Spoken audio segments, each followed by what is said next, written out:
موضوع الدرس في إثبات الرسالة وأنزل القرآن والرد على المشركين سورة الأنفال تفسير ابن كثير. الحمد لله رب العالمين والصلاة والسلام على أشرف الأنبياء وسيد المرسلين سيدنا محمد وعلى آله وأصحابه أجمعين. اللهم صل على سيدنا محمد وعلى آل سيدنا محمد كما صليت على إبراهيم وعلى آل إبراهيم في العالمين إنك حميد مجيد. أعوذ بالله من الشيطان الرجيم. بسم الله الرحمن الرحيم. وإذا تتلى عليهم آياتنا قالوا قد سمعنا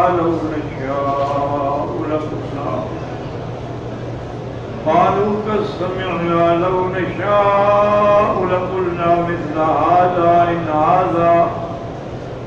إن هذا إلا أساطير الأولين. وإذ قالوا اللهم إن كان هذا هو الحق من عندك فأمطر علينا حجارة من السماء أو ائتنا بعذاب أليم. وما كان الله ليعذبهم وأنت فيهم وما كان الله معذبهم وهم يستغفرون. قال المؤلف المفسر رحمه الله تعالى أدام النفع بعلومه وعلومكم في الدارين آمين إلى أن قال وكذلك قال الجهلة من الأم السالفة كما قال قوم شعيب فأسقط علينا كسفا من السماء إن كنت من الصادقين. ابو فصل رحمۃ اللہ علیہ فرماتے ہیں کہ اسی طرح جاہل قومیں جو پہلے گزری ہیں وہ بھی اسی طرح کہتے تھے جیسے قریش کے جوہلا نے کہا ہے، جیسے کہ حضرت شعیب علیہ السلام کی قوم نے فرمایا تھا فَأَسْقِطْ عَلَيْنَا كِسَفًا مِّنَ السَّمَاءِ إِن كُنتَ مِنَ الصَّادِقِينَ. آپ اگر اللہ کے سچے نبی ہیں، سچے رسول ہیں، ہم آپ کو نہیں مانتے، آپ آسمان کا ٹکڑا ہم پر گرا دیں. اسی طرح ان جاہلوں نے بھی کہا اللہم ان کان ھذا ھو الحق من عندک فأمطر علينا حجارة من السماء أو ائتنا بعذاب أليم. قال شعبة بن عبد الحميد صاحب الزيادي عن أنس بن مالك رضي الله تعالى عنه قال هو أبو جهل بن هشام. یہ ابو جہل نے کہا تھا کہ اللہم ان کان ھذا هو الحق من عندک فأمطر علينا حجارة من السماء أو ائتنا بعذاب أليم. فنزلت وما كان الله ليعذبهم وأنت فيهم وما كان الله معذبهم وهم يستغفرون. رواه البخاري رحمه الله عن أحمد ومحمد بن نصر كلاهما عن عبيد الله بن معاذ عن أبيه عن شعبة به وأحمد وهذاه أحمد بن النصر بن عبد الوهاب قال هو الحاكم أبو أحمد والحاكم وأبو عبد الله النيسابوري والله أعلم. وقال الأعمش رجل من سعيد بن جبير عن ابن عباس رضي الله تعالى عنهما في قوله وَإِذْ قَالُوا اللَّهُمَّ إِنْ كَانَ هَذَا هُوَ الْحَقُّ مِنْ عِنْدِكَ فَأَمْطِرْ عَلَيْنَا حِجَارَةً مِنَ السَّمَاءِ أَوْ ائْتِنَا بِعَذَابٍ أَلِيمٍ. قال هو النضر بن الحارث بن کلدہ، انہوں نے کہا یہ بات ہے نضر بن الحارث نے کہی. فانزل اللہ تعالی صار صائر بعذاب واقع للكافرين ليس له دافع وقضى قال مجاهد وعطاء وسعيد بن صديق انه النضر بن الحارث زاد وقال الله تعالى وقال ربنا اجل لنا قطنا قبل يوم الحساب وقال ولقد جئتمونا فرادا كما خلقناكم اول مرة وكأن سأل سائل بعذاب واقع للكافرين ليس له دافع قال تعالى ولقد أنزل الله في بضع عشرة آية چند آیات نازل ہوئی. وقال ابن مرزوق حدثنا محمد بن ابراهيم قال حدثنا حسن بن احمد بن ليث قال حدثنا ابو حسان قال حدثنا ابو رميلة قال حدثنا الحسن ابن بريدة النبي قال رأيت عمرو بن العاص واقفا يوم أحد على فرس وهو يقول اللهم إن كان ما يقول محمد حقا فأقسم بي وبفرسي وقال النبي فقال الله إن كان هذا هو الحق من عندك قال ذلك صفعة هذه الأمة وجهلتها فعاد الله بعائدته ورحمته على صفعة هذه الأمة وجهلتها وقوله تبارك وتعالى وما كان الله ليعذبهم وأنت فيهم وما كان الله معذبهم وهم يستغفرون. اب سمجھیں ان آیات مبارکہ کو کہ کفار مکہ جب اللہ کا قرآن سنتے تو کہتے کہ یہ تو سابقہ قصے کہانیاں ان ھذا الا اساطیر الاولین، یا کبھی یہ کہتے کہ معلم مجنون ایک آدمی ہے اس سے سیکھتے ہیں اور ہمیں سنا دیتے ہیں. اسی طرح یہ کہتے کبھی کہ تملا علیہ بکرۃ واسیلہ، صبح و شام اس سے سنتے ہیں، وہ ان کو یاد کراتا ہے، وہ آ کے ہمیں سنا دیتے ہیں، کہتے ہیں کہ اللہ نے قرآن اتارا. یہ کافروں کے اعتراضات. اب انتہا یہ ہوئی کہ ابو جہل نے بعض روایات میں نضر بن الحارث نے، اور اسی طرح بعض روایات میں آیا ہے کہ یوم احد والا جو دن تھا تو اس دن عمرو بن العاص جو ہے وہ اس نے یہ بات کہی کہ یا اللہ اگر اللہ کا نبی محمد مصطفیٰ سچا ہے تو مجھے اور میرے گھوڑے کو اسی زمین میں غرق کر.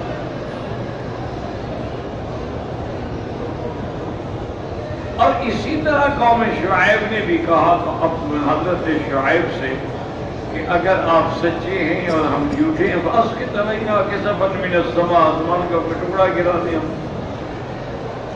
پہلی بات تو یہ سمجھیں کہ کیا وہ اتنے پاگل لوگ ایسے، حالانکہ وہ خدا کو ماننے والے تھے، چاہے مکے کے مشرک بھی ہو. مکے کے مشرک جو ہیں خدا کو، مشرک کا معنی ہی یہی ہوتا ہے کہ خدا کو بھی مانے اس کے ساتھ شریک بھی کرے. یہ لوگوں کو دھوکہ ہے، وہ سمجھتے ہیں جو خدا کو نہ مانے اس میں تحریہ ہے، مشرک تھوڑا ہے.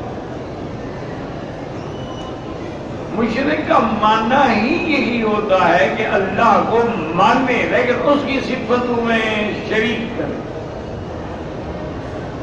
اس لیے اس کو مشرک کہا جاتا ہے کہ اللہ عالم الغیب ہے، وہ کہے کہ نہیں انبیاء بھی عالم الغیب ہیں، بزرگ بھی عالم الغیب ہیں. یہ شرک اللہ کی صفتوں میں شریک بنا. تو اس لیے مکے والے جو ہیں وہ تو مشرک تو ہیں، اس میں کوئی شبہ نہیں، لیکن یہ ماننا نہیں کہ وہ اللہ کو نہیں مانتے.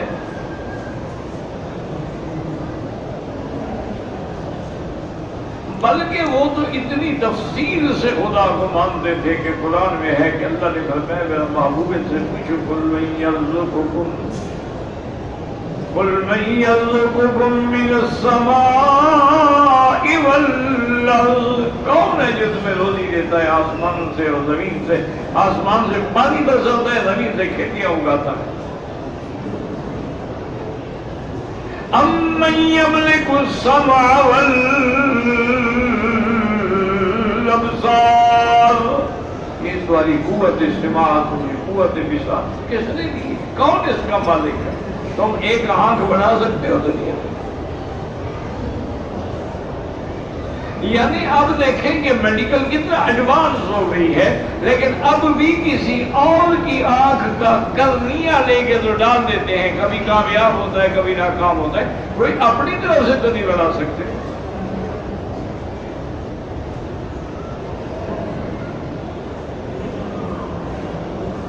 اب انہوں نے یہ تو کر لیا ہے کہ ایسے آلات ایجاد کیے ہیں کہ اگر آدمی کی قوت سماعت کمزور ہے تو اسے آلہ رکھ لیا سن لیا، یہ تو نہیں ہے کہ کان بنا لے لیا۔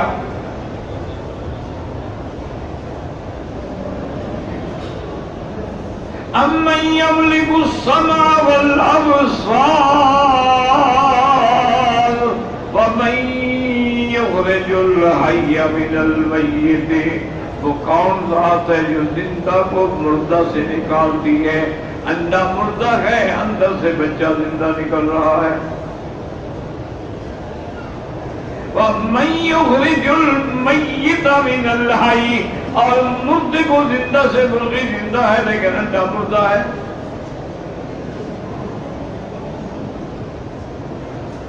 اور بعض علماء نے فرمایا کہ قرآن پاک میں جہاں جہاں زندہ کہا گیا اس سے مراد مسلمان ہے، اور جہاں جہاں مردہ کہا گیا اس سے مراد کافر ہے۔ کافر مردہ ہوتا ہے، زندہ مومن ہوتا ہے۔ تو اللہ نے فرمایا کہ من یخرج الحی، کون ہے جو مردہ کے بدن سے زندہ کو نکالے؟ کہ باپ ابو جہل ہو اور بیٹا حضرت اکرمہ رضی اللہ تعالیٰ عنہ، تو مردہ کے بدن سے کیسے نکالا؟ ولید ابن المغیرہ دشمن ہو لیکن اس کے صلب سے حضرت خالد کو پیدا کرے، جو سیف الرحمن کہلائے۔ اور اسی طرح فرمایا وَمَن يُخْرِجُ الْمَيِّتَ مِنَ الْحَيِّ، کہ اللہ تعالیٰ کسی زندہ کے بدن سے بھی مردہ پیدا کر دیتے ہیں، کہ باپ اللہ کا نبی ہے اور بیٹا کافر ہے۔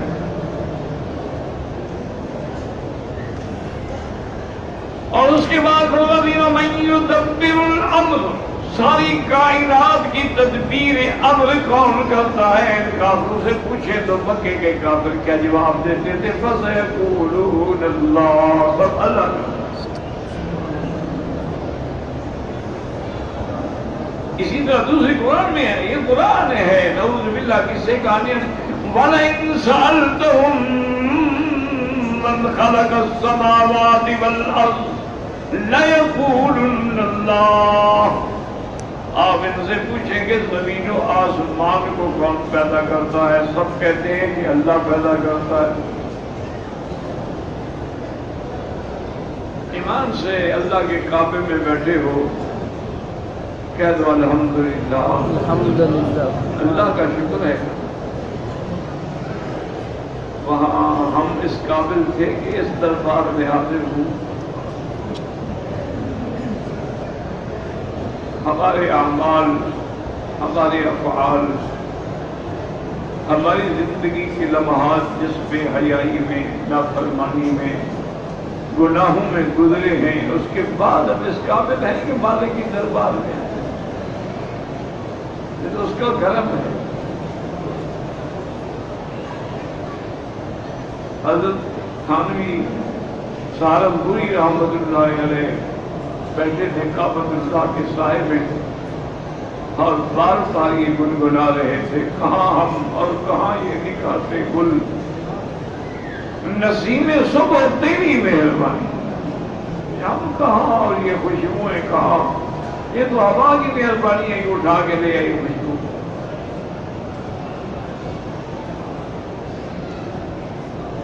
ایمان سے ٹھنڈے دل سے بغیر کسی تعصب کے بغیر کسی جلد بازی کے یہ وہابی ہے یہ نجدی ہے یہ فلانا ہے یہ مولوی مکی ہے یہ فلان ہے جن باتوں کو چھوڑیں. آپ کو بھی اللہ نے عقل دی ہے آپ کو بھی اللہ نے آنکھیں دی ہیں آپ کو بھی اللہ نے کعبہ دکھلایا ہے عمرہ کرایا ہے طواف کرایا ہے صفا دوڑائی ہے زمزم پلایا ہے. اتنی نعمتوں کے بعد ایمان سے کہیں اگر آج آپ اپنے جاہل کا موازنہ مشرکین مکہ سے کریں تو ہمارا جاہل ان سے بڑا مشرک. وہ تو کہتے تھے کہ سب کچھ کون کرتا ہے یہ تو کہتے ہیں پیر کرتا ہے. قاری عالم کا مدبر بھی ہے عبد القادر. تو کہتے ہیں سب کچھ پیران پیر کے ہاتھ میں اللہ نے سارے ان کو اختیارات دے دیے. معذون بھی ہے مختار بھی ہے قاری عالم کا مدبر بھی ہے عبد القادر اور بندہ قادر کا بھی ہے قادر عبد القادر. یہ تو ابو جہل کا عقیدہ بھی نہیں تھا. ٹھنڈے دل سے خود سوچیں گھر میں جا کے غور کریں کہ کیا جو ان کے اعتقادات تھے اور آج کے جس مسلمان کے اعتقادات ہیں نہ نماز ہے نہ روزہ ہے بس سال میں عرس شریف ہے قبریں ہیں دھمال ہے بھگڑا ہے بس اسی میں بخشے جائیں گے.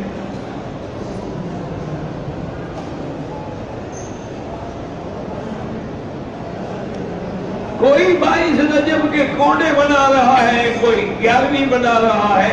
اللہ کے بندے تحقیق بھی نہیں کرتے ہیں کہ 22 رجب کو تو امام جعفر فوت ہی نہیں ہوئے تو پھر 22 رجب کو ان کے کوڑے کہاں سے آ گئے. وہ تو رمضان میں فوت ہوئے.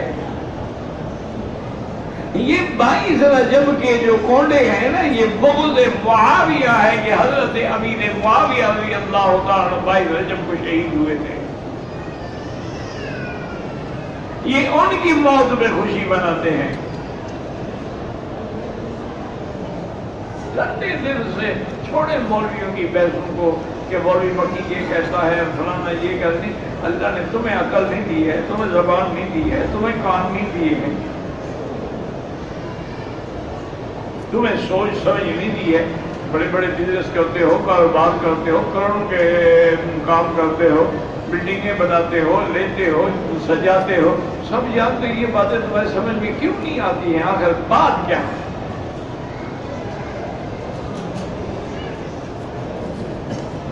ایک کھلی ہوئی بات ہے بالکل واضح بات ہے. ساری دنیا کے آپ مولویوں کو اکٹھا کر لیں ایک صحابی نہیں دکھلا سکیں گے جس نے حضور پاک کی مزار مبارک پہ آپ کی وفات کے بعد سجدہ کیا ہو.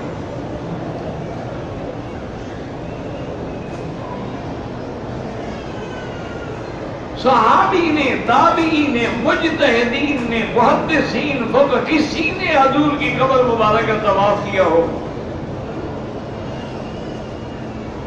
پھر یہ کیا ہے کہ ہم قبروں پہ طواف بھی کر رہے ہیں قبروں پہ سجدے بھی کر رہے ہیں قبروں پہ چڑھاوے بھی چڑھا رہے ہیں قبروں پہ آگے مرشد کے نام پر ذبیحے بھی کر رہے ہیں مٹھائیاں بھی تقسیم کر رہے ہیں.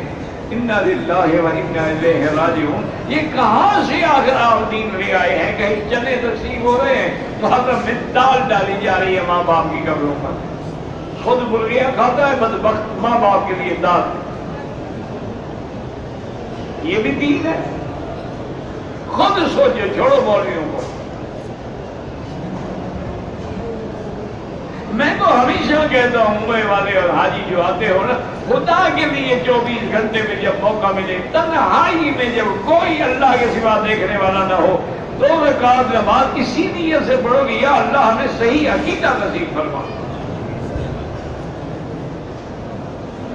جیسے تو نے ہمیں کعبہ نصیب فرمایا ہے.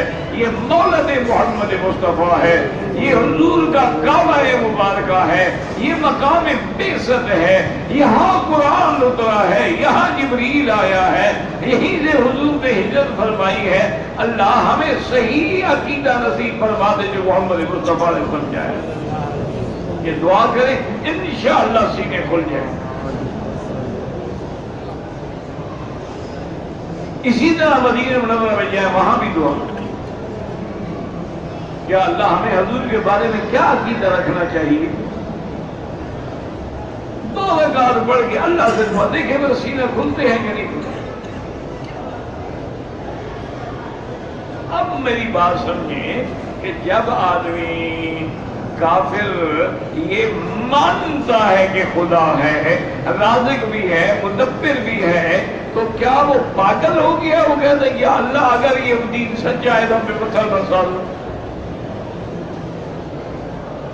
ان کا دماغ خراب ہو گیا ہے، پاگل ہو گئے. لیکن آپ سے کوئی بڑا طاقتور آدمی ہو تو آپ اس کو نہیں کہیں گے کبھی کہ یار ابھی تمہیں طاقت ہے تو یہ تھپڑ مار کے دکھاؤ.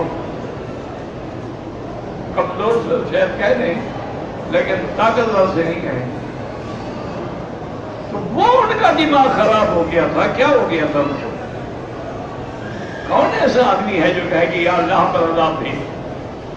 رحمت تو مانگتا ہے، عذاب تو نہیں مانگتا. اس کی وجہ کیا تھی؟ اصل بات کو سمجھیں تاکہ تمہیں اللہ کا قرآن سمجھ آئے. پہلی وجہ تو ان کی یہ تھی کہ اللہ کا دین اور اللہ کی طاقت تو حق ہے لیکن حضور حق پہ نہیں ہے. یہ اللہ کے نبی نہیں ہے. اس لیے وہ ضرورت کرتے تھے کہ اگر یہ حق ہے تو میں وہ سمجھتے یہ تو حق نہیں ہے. اگر آپ کو حق مان لیتے پھر ایسی بدبخت کبھی دعا کرتے. دیکھیں نا کہ جب صلح حدیبیہ ہو رہی ہے تو حضرت علی نے لکھا من محمد رسول اللہ رب العالمین. انہوں نے کہا لا یا رسول. انہوں نے کہا حضور مت لکھے، ہمارا معاہدہ محمد ابن عبد اللہ سے ہو رہا ہے، رسول اللہ سے نہیں ہو رہا ہے. اگر ہم آپ کو اللہ کا رسول مانتے تو پھر روکتے کیوں؟ تو یہاں بھی وہی بات سمجھیں کہ اگر اللہ کے نبی کو نبی مانتے، قرآن کو وحی مانتے، کبھی بدبخت نہ کہتے کہ ہم سے آسمانوں پہ بارش کرتے.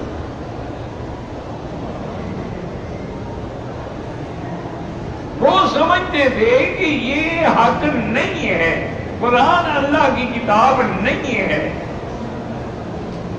یہ وحی نہیں ہے، یہ تو حضور نے یا تو خود گھڑا ہے یا پھر سابقہ کتابوں کی کہانیاں یاد کر کے رکھ لی ہیں.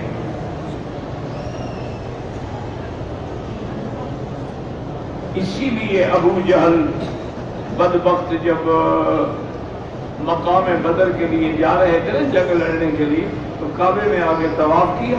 طواف کرنے کے بعد ملتزم پہ آیا اور کہنے لگا کہ یا اللہ کل ہمارا بدر میں ٹکراؤ ہوگا، ہم دو میں سے جو حق پہ ہے اس کو فتح دیں، جو باطل پہ اس کو برباد کر دیں.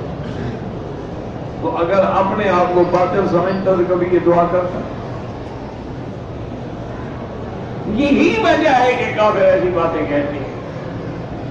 حق سمجھ کے پھر کوئی نہیں کہتا.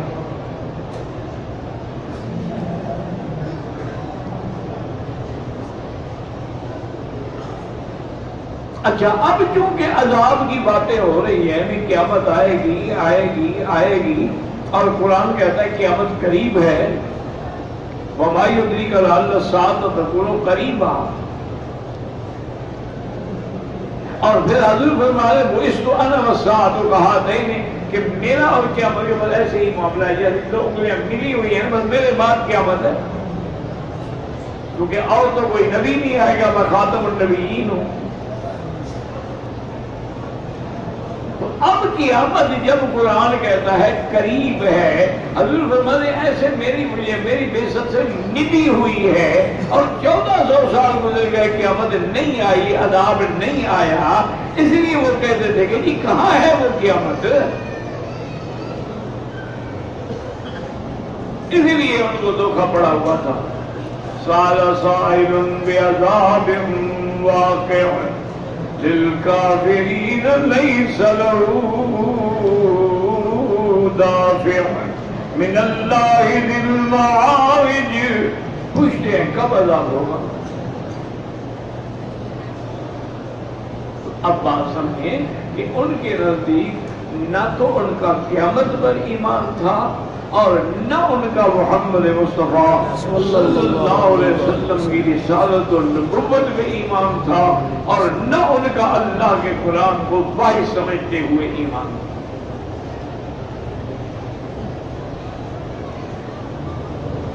لیکن دیکھیں کہ اللہ نے پھر جواب کیا عطا فرمایا کہ عذاب کیوں نہیں آیا۔ اللہ اکبر۔ وَمَا كَانَ اللَّهُ لِيُعَذِّبَهُمْ وَأَنْتَ فِيهِمْ۔ میرا مدنی میں ان کو کیسے عذاب کروں، آپ بھی تو موجود ہیں۔ تیرے مدنی کا وجود سراپا صرف رحمت نہیں بلکہ عذاب ڈالنے والا۔ اسی لیے علماء لکھتے ہیں کہ جہاں کوئی عالم ہوتا ہے وہاں بستیوں پر عذاب ٹل جاتا ہے، کیونکہ وہ بھی تو نبی کا وارث ہے۔ اسی طرح حدیثوں میں آتا ہے کہ آدمی اپنے گھر میں جب سورۃ فاتحہ اور آیت الکرسی پڑھ کے رات کو حصار کرتا ہے تو اس کے ساتھ والے گھر جو ہیں وہ بھی بچ جاتے ہیں عذاب سے۔ اور یہ تو صحیح حدیث ہے نا کہ لا تقوم الساعة حتى لم تقل في اللفظ اللہ اللہ اللہ۔ قیامت قائم نہیں ہوگی جب تک ایک بندہ بھی زمین میں اللہ اللہ کر رہا ہے۔ مسلمانوں اللہ والوں کی قدر کرو۔ یہ جو اللہ اللہ کر رہے ہیں تو ہم بچے ہوئے ہیں، یہ جو ذکر کر رہے ہیں نا ان کی برکات سے ہم بھی بچے ہوئے ہیں۔ اللہ اکبر۔ حضرت خلیفہ صاحب غلام محمد رحمۃ اللہ علیہ دین پر کے جو بہت بڑے بزرگ بھی تھے اور بہت بڑے مجاہد بھی تھے جن میں انگریزوں کے خلاف جنگیں لڑی، تو ان کی عادت مبارک تھی کہ وہ کبھی کبھی ساتھیوں کے ساتھ چل پڑتے ایسے دیہاتوں میں سڑکوں پہ جنگلوں میں، اور لا الہ الا اللہ لا الہ الا اللہ اور اللہ کے بڑے مزے جو آئے سوچا۔ ہم لوگوں نے کہا کیا کہا بھائی جس کے پاس گاجریں ہوتی ہیں وہ گاجریں بیچتا ہے، آم والا آم بیچتا ہے، میرے پاس اللہ کا نام ہے میں وہی بیچ رہا ہوں، کوئی تو آئے سیکھ لے۔ جو جس کے پاس ہوگا وہی اعلان کرے گا نا۔ بریلوی حضرات کے بہت بڑے پیر گزرے ہیں، حضرت خواجہ غلام فرید رحمۃ اللہ علیہ، وہ قریجہ خاندان کے تھے، کوٹ پٹھن میں ان کا قبر ہے۔ تو وہ اپنی زندگی میں فرماتے تھے کہ فرید بڑا بدقسمت ہے، ایک تو آج تک مجھ سے کوئی اللہ اللہ سیکھنے نہیں آیا، جو بھی آیا خط لکھ دو، بادشاہ کو سفارش کر دو، کسی حاکم کو سفارش کر دو، اللہ کا دین سیکھنے نہیں آیا۔ مجھے یہ افسوس ہے میں کس کو سکھاؤں۔ اور دوسرا فرماتے تھے کہ ایسے سائل تو میرے پاس بڑے آئے ہیں، 2000 قرضہ ہے، 5000 قرضہ ہے، کوئی لاکھ مانگنے نہیں آیا۔ یہ مجھے تو افسوس ہے کہ مانگتا مجھے بھی دیتے ہوئے مزہ آتا، اس کو بھی لیتے ہوئے مزہ آتا، کیا 2000 روپے 1000 روپے 4000 کیا ہو جائے گا، یہ تو بھیک مانگنے والی بات نہیں تھا۔ اس لیے حضرت فرماتے تھے بھائی میرے پاس کیونکہ اللہ اللہ ہے تو اسی کا میں ہوکا لگاتا ہوں، نعرہ لگاتا ہوں، کوئی آج ایسے سیکھ نہیں ہے۔ تو یہ اللہ والوں کی قدر کیا کرو۔ یہ جہاں بھی ہیں، کسی بھی جماعت میں ہیں، کہیں قرآن پڑھا رہے ہیں، کہیں تبلیغ ہو رہی ہے، کہیں تدریس ہو رہی ہے، کہیں تحفیظ ہو رہی ہے، کہیں قرآن کی یہ لوگ بہت اللہ کی بڑی رحمت، ان کی وجہ سے ہم عذابوں سے بچے ہوئے۔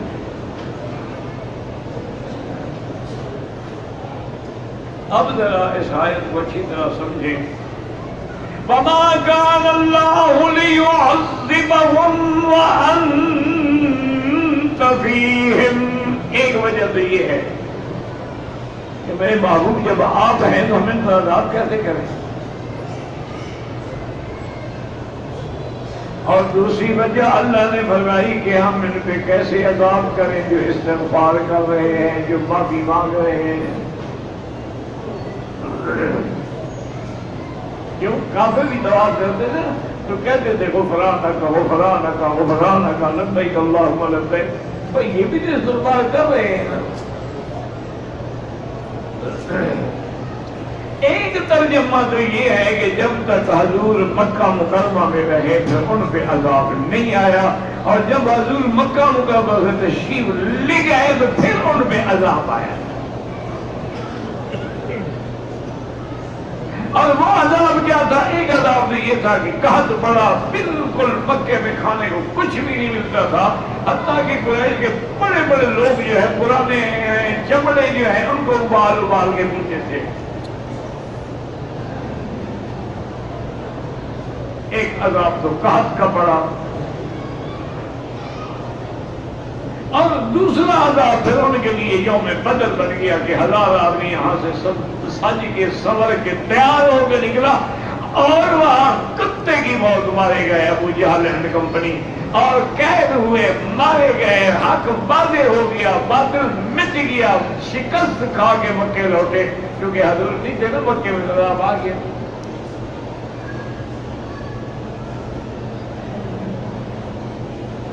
ایک آیت کا ترجمہ یہ ہے، ایک یاد رکھو، ایک آیت کا ترجمہ بعض اولیاء اللہ علماء نے یہ کیا ہے کہ میرے مدنی کی وجہ سے پوری امت میں قیامت تک وہ عذاب نہیں آئے گا جو پہلی امتوں پہ آیا ہے۔ پہلی امتوں پہ عذاب آیا نا، خسف کا زمین میں دھس گئے، پہلی امتوں پہ عذاب آیا نا، مسخ کا کے چہرے بدل گئے، بندر بن گئے، یہ عذاب حضور کی امت میں نہیں آئیں گے، کیونکہ ہم نبی ہیں، آپ جو ان کے اندر نبی ہیں، تو پوری امت کی امت تک ان عذابوں سے بچ گئی۔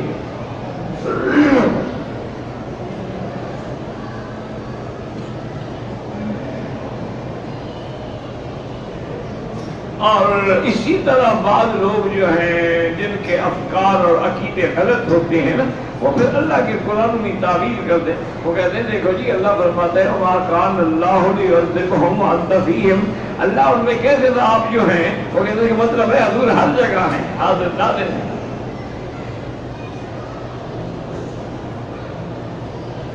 لیکن ہر آدمی اپنے مذہب کے مطابق باتیں تو بناتا ہے، چاہے قیامت میں پکڑا جائے، لیکن دنیا میں تو دھوکے دیتا ہے۔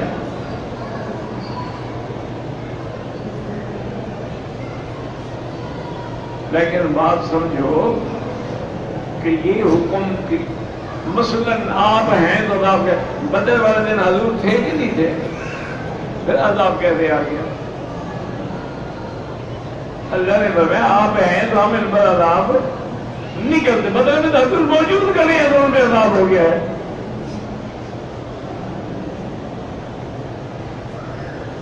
اس لیے اس بدر میں ہونے کا مکے میں ہونے کی بات ہے، مکے میں میرا مدنی مظلوم ہے، دائی ہے، مبشر ہے، نذیر ہے، سراج منیر ہے، بدر میں تو جنگ کے بھی آئے ہوئے، آج تو حق اور باطل کو واضح کرنا ہے، اللہ نے آنے کا فرق ہے۔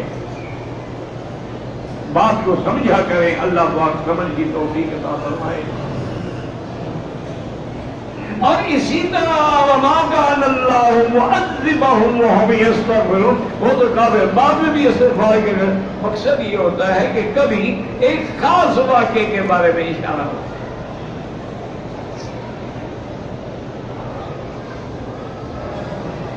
اچھا جو یہ کہتے ہیں نا کہ ہر جگہ حاضر ناظر ہے اس لیے عذاب نہیں آتا، وہ یہ بھی کہتے ہیں کہ ہر قبر میں حضور کو لایا جاتا ہے، پھر تو کسی قبر میں عذاب نہ آئے۔